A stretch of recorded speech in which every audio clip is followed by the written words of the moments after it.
16-year-old Andrew Lester is scheduled to appear in Missouri in a courtroom today on charges stemming from the shooting of 16-year-old Ralph Yarl.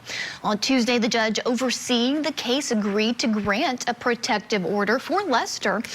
And all discovery in this case will be sealed due to ongoing harassment the defendant has faced. Yarl, seen here with attorney Lee Merritt after the shooting, was hospitalized after he was shot twice, including one shot to the head.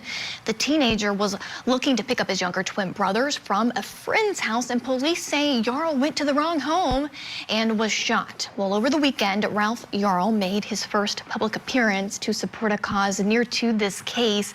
KSNB anchor Caitlin Canute has more. For the first time since he was shot in the head on April 13th, Ralph Yarl made a major public appearance. Although he wasn't up to addressing the crowd, his mother spoke on his behalf before the start of the Going the Distance for Brain Injury race. Just want to thank everybody here for their support. Thank the Brain Injury Association of Kansas City for all the support and letting us know that there's a family out there that we can reach out to. Given the migraines and more he's battling, it wasn't easy, but his family says he wanted to join this 1.5-mile walk portion of the race. Also, he could give back to the community that stands ready to support him. Ralph is the kind of person who will do something not because it's good for him, but because it's good for other people. He did say, I want to do it. Yeah. Even though today is a busy day for him compared to what his new normal is, he was really excited to be here. Beyond picking up a medal for his participation, the real reward for today was showing Yarl this sea of runners and walkers means he's not alone.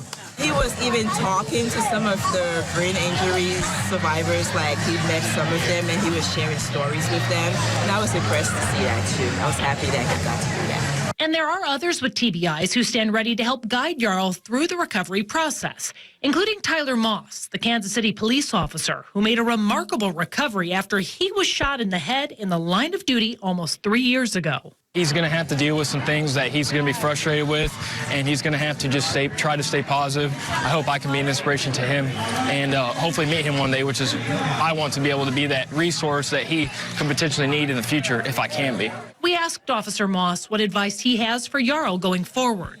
He said, try to stay positive, stick to the rehab, and remember, when it comes to recovering from a traumatic brain injury, it's a marathon, not a sprint. In Kansas City, Caitlin Canute, KSHB 41 News.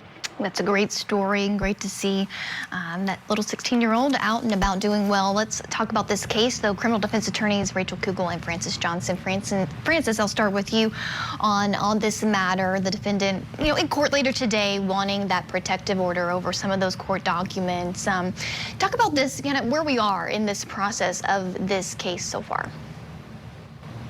This case really just infuriates me. He believed that this young teenager who was knocking on the door was coming to rob him. What was the basis of that?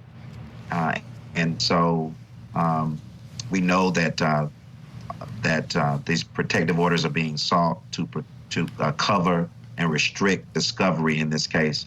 And I think it's because there's negative information about this defendant and about racial animus that may be present in the discovery information that they don't want the public to know about.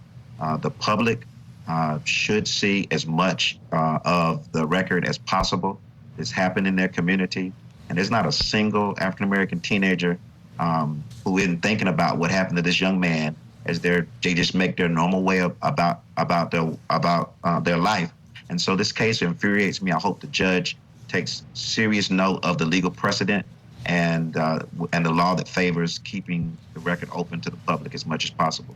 Yeah, I'm all about open records for the public, court documents. Even the Clay County prosecutor there did say previously that there was a racial component to this case, but didn't elaborate on that. And there's a lot of facts here, Rachel, that are concerning. This young man just wanted to pick up his twin brothers, made a mistake.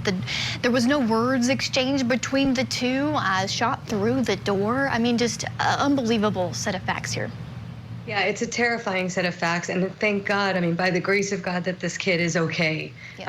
Obviously he's going to have a road in front of him to getting back to some sense of normalcy. But thank God he's alive, and he's able to, you know, continue his great work in the world. So thank God for that. I mean, I think, you know, what we have to remember about the protective order is, you know, there's a balancing act between the public's right to know and the real need to give this person a fair trial, which is the reason for the justice system. And so I think that, you know, the judge is balancing that in making sure that, you know, if he gets a conviction, he wants a clean conviction. He doesn't want there to be, you know, an appeal related to this guy's ability to get a fair trial. I can't help but wonder, and as you show the image on the screen, you know, is there any possible defense related to age or mental status here?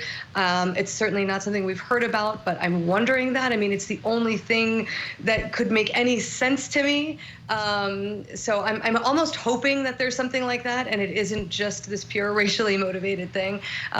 So the only time will tell. And there is the problem. Yes, and there's the problem right there. The hope that there is something else besides that, and that is just not founded in the facts thus far. Yeah, we shall see how this transpires. You know, I really don't. There's a stand your ground in Missouri that really, to me, doesn't apply at all under these facts. Thank you, Rachel, for your insights being with me. And Francis, I hate to let you go, my friend. Maybe come back tomorrow too. We'll be back here with more on Court TV, your front row seat to justice.